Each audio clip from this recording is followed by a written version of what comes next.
Баршаңызға сәлем, сіздермен Мадина. Менің арнама қош келдіңіздер. Бүгін біз жасағаннан шығатын, сода қосылмайтын осындай құймақтар жасайтын боламыз.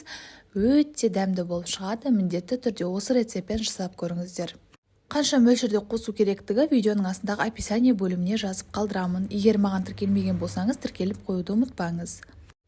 Ең алдымен таза құрғақ ыдысымызға 2 жұмыртқамызды жарып аламыз. Оның үстінен 3 ас қасық немесе тәттіні жақсы көрсеңіздер, одан да көп 4-5 ас қасық қоссаңыздар болады. Жақсылап араластырып алатын боламыз. Қанты ерігенше жақсылап венчиктің көмегімен араластырып аламыз.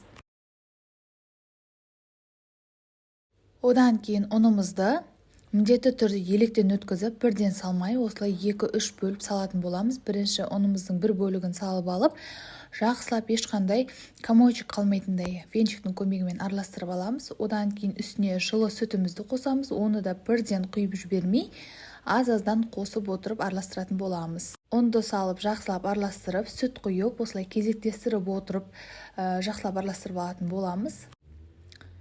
Електен өткізіңіздер міндетті түрде ұнымызды. Осылай 2-3 бөліп қосамыз.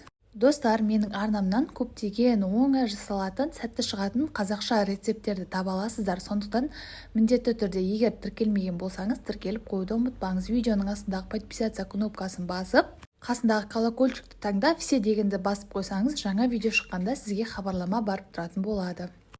Осылай ұнымызбен сүтті таусылғанша бөліп қосып, жақсылап араластырып алатын боламыз. Бірден салсаңыздар комочек болып қалады, сондықтан осылай аз-аздан салып, жақсылап араластырып аламыз. Осындай қоюлау масса болып шығады. Енді келесі кезекте қайнап тұрған суымызды бірден құйып жібермей, аз-аздан құя отырып, жақсылап араластырамыз. Араластыруды тоқтатпаймыз, осылай жылдам қозғаймыз. Сонымен біздің қамырымыз дайын болып қалды. Келесі кезекте үстінен сұйық майымызды қосатын боламыз. 3 ас қасық сұйық майымызды қосамыз. Ең соңынан қосасыздар сұйық майды. Сонымен бір араластырып жібереміз. Сонымен біздің қамырымыз дайын. Осы уақытта тавамызды қыздырып дайындай береміз. Сода қосудың қажеті жоқ, осындай сұйықтау масса болып шығады. Тавамызды қыздырып, егер таваңыз жабысатын болса, алғашында май сеуіп жіберсеңіздер болады. Осылай құймақтарымызды құйып алып, барлық жеріне жеткіземіз. 1-2 минут орташа отта ұстаймыз. Және де шаншқының көмегімен шетін міндетті түрде осылай ажыратып аламыз алдымен. Одан кейін келесі бетіне ауыстырып, тағы да 1-2 минут пісіретін боламыз қызарғанша. Көріп тұрғандарыңыздай ажурные блинчики болып шықты, сода қоспасақ та. Барлық құймақтарымызды осылай пісіріп алатын боламыз. Өте дәмді болып шығады, жұп-жұқа әрі тез дайын болатын рецепттердің бірі.